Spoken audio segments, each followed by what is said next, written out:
Cabinet meeting నుంచి నేను మంగళగిరి వస్తూ ఉంటే అక్కడ ఒక అమ్మాయిని ఒక నిలిచిన అగిరికి ఒక ఇది ఇచ్చారు, పెటిషన్ ఇచ్చారు. ఇట్లా కూర్చోబెట్టి వాళ్ళ అమ్మాయిని ఈ కొంచెం 9 months బ్యాక్ కిడ్నాప్ చేశారండి. పేరేంటి జయ కాబట్టి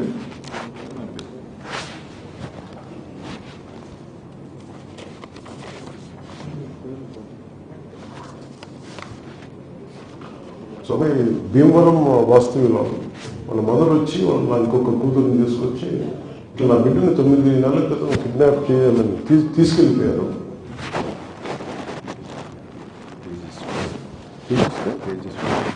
తేజస్సు నేను పాప అక్కడ చదువుకుంటా ఉంటే అక్కడ ఏ కాలేజ్ చదువుకుంటా ఉంటే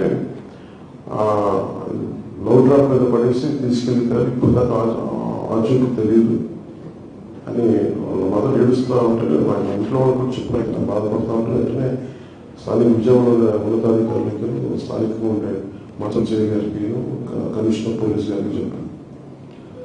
బట్ ఎంత అద్భుతంగా చేశారంటే police department, Andhra Pradesh police department Vijayawada CP గారు కానీ మొత్తం పోలీసు బృందం 40 hours వాళ్ళని పట్టేస్తున్నారు. కేరళ పట్టుకుని వెళ్ళారు, బెంగళూరు వెళ్ళారు, స్పెషల్ టీమ్ని పెట్టారు. కేరళ వెళ్ళారు, బెంగళూరు వెళ్ళారు. ఫైనల్ జమ్మూ అండ్ కాశ్మీర్లో జమ్మూ ట్రేస్ అవుట్ చేశారు. జమ్మూలో ట్రేస్ అవుట్ చేసి ఈ రోజున వెంటనే మన టీం వెళ్ళే లోపు ఈ రోజు మన ఆంధ్రప్రదేశ్ పోలీసు వెల్లూరు వచ్చి పాటికి. But in the mean the Jammu and Kashmir police ఆ అమ్మాయి ఎక్కడో వెళ్ళి పట్టుకుంటే అమ్మాయి ఫోన్ కూడా మార్చేశారంట. ఈ న్యూస్ ఎప్పుడైతే వాళ్ళ మదర్ నాకు ఇచ్చారో ఇలా నాకు నా దృష్టికి తీసుకొచ్చారో అది వెంటనే వాళ్ళు అబ్బాయి వెళ్ళిపోయి తీసేసారు. అమ్మాయిని నాకు ఇబ్బంది పెడుతున్నాను, వచ్చేస్తాను అంటే వాళ్ళు అబ్బాయిలను కూడా చెప్పు మీరు వెళ్ళదు మీకు భవిష్యత్ తెలియజేస్తాను. ఇది ఉన్నామో తెలియజేస్తే కూర్చోబెట్టి చెల్లెలు రోజు అంటే అసలు తెలియజేశారు. బయట రావద్దంటే వాళ్ళ చెల్లెలు మా అయ్యా ఓట్లు చేయాలంటే పోలీసు వెళ్ళారు. ఇద్దరిని విడివిడిగా పట్టుకొస్తున్నారు. ఇప్పుడు ఏం జరిగింది తెలియదు కారణంలో వెతుకుతారు. ఇక్కడ మీకు ఎందుకు చెప్తున్నానంటే ఒక తల్లి తాలూకు వేదన ఏడుపు కథ 5 సంవత్సరాల కాలంలో ప్రతి ఒక్కరు బాగుంటారు. అంటే అదే ప్రభుత్వం, ఇదే పోలీసు ప్రభుత్వం కనుక అనుకుంటే చేయగలడానికి ఒక చిన్న నిదర్శనం. ఆంధ్రప్రదేశ్ నుంచి గతంలో 30,000 సంవత్సరాలు 30,000 ఆడపిల్లలు అదృశ్యం అయిపోయి రకరకాల కారణాల వల్ల దాని మీద మనకి ఏం చేయలేదు. మనం ఈ రోజున దాంట్లో భాగంగానే నాకు చాలా కదిలి మన బాధ్యత తీసుకోవాలని చెప్పి ఈ రోజున నేను ఒకటే చెప్పాను అందరికీ, ఇది మీరు ఒక కేసు స్టడీగా చేయాలి, మీరు మొదలవుతూ దయచేసి రిక్వెస్ట్. ఎందుకంటే ఇది ఎక్కడో చోట చాలా కదలిక మొదలైతే తప్ప పెద్దది అవ్వలేదు. సో ఫ్యూచర్లో కూడా నేను అనుకుంటున్నది ఏంటంటే నాకు రోజున మనస్ఫూర్తిగా మీడియా సమక్షంలో ఆంధ్రప్రదేశ్ పోలీస్ శాఖను నేను అభినందిస్తున్నాను. మనస్ఫూర్తిగా ధన్యవాదాలు. మనస్ఫూర్తిగా ధన్యవాదాలు. మీరు ఇంత స్విఫ్ట్ యాక్షన్ తీసుకోవడం వల్ల ఒక విశ్వాసం పెరిగింది. అలాగే ఆడపిల్లలు తల్లిదండ్రులు కానీ ఆడపిల్లలు కానీ ఎవరికైనా సరే ఈ లవ్ ట్రాప్స్ ఏదైనా వేసి మమ్మల్ని ఇబ్బంది పెడుతుంటే మీరు మన సరైన లేదా అనేది మీరు ఎప్పటికప్పుడు చాలా జాగ్రత్తగా చూసుకోవాలి. ఎందుకంటే 24 hours తర్వాత అమ్మాయి మిస్ అయిందంటే దొరకడం చాలా కష్టం. మర్చిపోమంటారు. 48 hours అయితే ఇంక మీరు మర్చిపోవడం, వెళ్ళిపోతారో తెలియదు, బాంబే వెళ్ళిపోతారో తెలియదు, బెంగళూరు వెళ్ళిపోతారు, ట్రేస్ అవుట్ చేయలేమని చాలాసార్లు పోలీస్ వ్యవస్థ నిస్సహాయత ఉంది.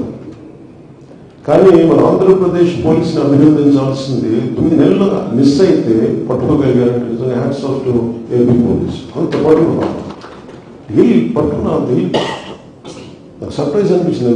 నాకు మిడ్ నైట్ చెప్పాను, నాకు ఇట్లా వచ్చింది, ట్రేస్ అవుట్ చేసాము అని అంటే నేను వెంటనే రేపు రివ్యూ మీటింగ్ మధ్యలో మాట్లాడతానని చెప్పాను.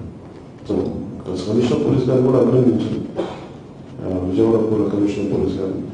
సో మాకున్న కోరిక అంటే నేను భవిష్యత్తులో కూడా క్యాబినెట్ దృష్టికి తీసుకెళ్లాల్సింది ఏంటంటే అసలు ఇంతమంది ఆడపిల్లలు అదృశ్యం అయింది కదా, దీని మీద ఒక స్పెషల్ కమిటీ ఎందుకు పెట్టలేదు తెలుగు ప్రభుత్వం? ఇప్పుడు మనం ఏం చేయాలి? ఇది పోలీసు ఉన్నతాధికారులతో మాట్లాడి దీనికి ఒక సమగ్రమైన ఒక సెల్ ఏదైనా కావాలా, ఒక స్పెషల్ సెల్. ఎందుకంటే చాలా కష్టం, ప్రతి లోడ్ చేయలేదు, మనకి ఉద్యోగాల్లో నింపలేకపోతున్నాం. ఉదాహరణకి ఫారెస్ట్ డిపార్ట్మెంట్లో మేడం ఎన్ని ఉద్యోగాలు షార్ట్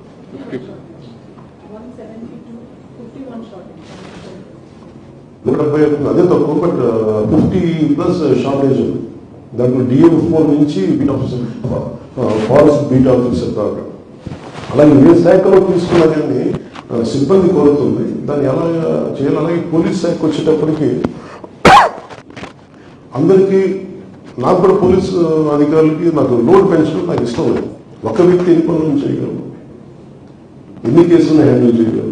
సో అది కూడా అర్థం చేసుకొని చాలా సున్నితంగా చాలా అర్థం చేసుకొని మాట్లాడాల్సి వస్తుంది. కానీ దీనికి ఎక్కడో కొంత సంఖ్యాబలం పెంచాలి ఖచ్చితంగా. పోలీసుకి నిధులు కొరకు ఉన్నాయి, వీటి గురించి ఆలోచించాలి, వీటి గురించి చర్చ జరగాలి.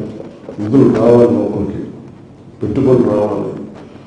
అండ్ లా అండ్ ఆర్డర్ చాలా బలంగా ఉంటాయి తప్ప పెట్టుబడులు ఉన్నాం. ఇది ఇన్వెస్ట్మెంట్స్ని ఎంకరేజ్ చేసే అట్మాస్ఫియర్ ఉండాలి ఇక్కడ. దాని అక్కడే చర్యలు తీసుకుని దాంట్లో ప్రైమరీ లా అండ్ ఆర్డర్. ఇక్కడ వచ్చిన ఆంధ్రప్రదేశ్కి సుభిక్షంగా ఉంటారు, ధైర్యంగా ఉంటారు, సురక్షితంగా ఉంటారు అనిపించుకునేలాగా ఉండాలి. అలా భాగంగానే ఒక ఆడపిల్ల అదృశ్యం అయిపోతే 9 నెలల్లో అదృశ్యమైన ఒక ఆడబిడ్డని less than 72 hours trace out చేసి పట్టుకున్నాం. కెపాసిటీ ఉన్న పోలీస్ డిపార్ట్మెంట్కి, మన ఐపీఎస్ అధికారులకి, మన ప్రతి పోలీస్ డిపార్ట్మెంట్ వ్యక్తికి. సో దాన్ని సద్వినియోగం చేసుకొని ఒకటే ప్రపోజల్ భవిష్యత్తులో పెట్టాము. స్పెషల్ సెల్ ఎస్పెషల్ మిస్సింగ్ కేసులకు సంబంధించి ఏంటంటే ఇది హెవీ హ్యూమన్లీ ఇంపాసిబుల్. అంతమంది ఆడపిల్లలు మిస్ అయిపోతే ప్రతి కేసుని ఎప్పటికప్పుడు కొత్త రిజిస్టర్ అవుతాం, ఎన్ని పట్టుకోవడం సమయం పడదు. బట్ ట్రేస్ అవుట్ చేయడానికి చాలా బలంగా నిర్ణయం తీసుకున్నాం. సో భవిష్యత్తు దీన్ని తీసుకెళ్తానని తెలియజేసుకుంటాం. ఈ రివ్యూ మీటింగ్స్ అందించిన అధికారులందరికీ, అన్ని డిపార్ట్మెంట్ అధికారులందరికీ ధన్యవాదాలు తెలియజేసుకుంటాం. ముఖ్య కార్యక్రమాలు